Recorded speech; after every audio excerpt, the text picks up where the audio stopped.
solusi Pak Jokowi. Sesuai janji Pak Jokowi. Tidak ada ganti rugi tapi ganti untung. Itu harapan saya supaya berita ini sampai ke Pak Jokowi.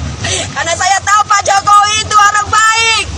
Tidak seperti mereka-mereka yang di bawah ini. Saya hanya dikasih janji palsu. Saya hanya dikasih janji palsu selama ini. 18.000 nilai tanah saya, sertifikat tanah saya tidak bernilai. Sekarang ini bisa mereka tertawa-tawa. Berapa luas Bu punya Ibu? Lahan yang begitu? Lahan saya semua kenanya 50.000 meter, 5 hektar. Saya sudah bilang, saya tidak menuntut banyak. Apa yang diputuskan pengadilan negeri Siak, berikan hak saya itu saja. Tapi apa semuanya pembohong. Saya tidak tahu lagi. Harapan saya Pak Jokowi, tolong saya Pak Jokowi. Tolong kami perhatikan masyarakat Kandis ini Pak Jokowi. Harga tanah di Kandis ini lebih mahal tempe, lebih mahal bakso. Dan sertifikat tanah saya tapi nilai 18.000. Mengurus sertifikat tidak harga murah dulu saya lakukan.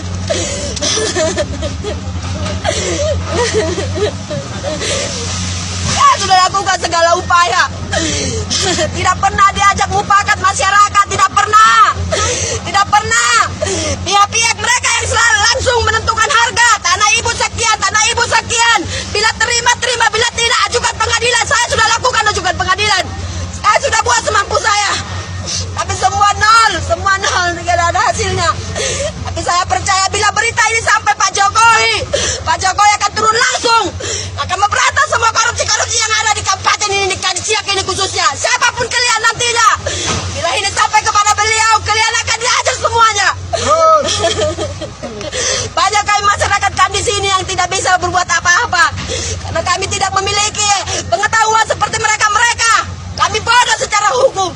Tapi kami sudah lakukan upaya sebaik mungkin. Tapi ini yang terjadi. Ingat Pak Jokowi, harus seperti ini ke cara mereka.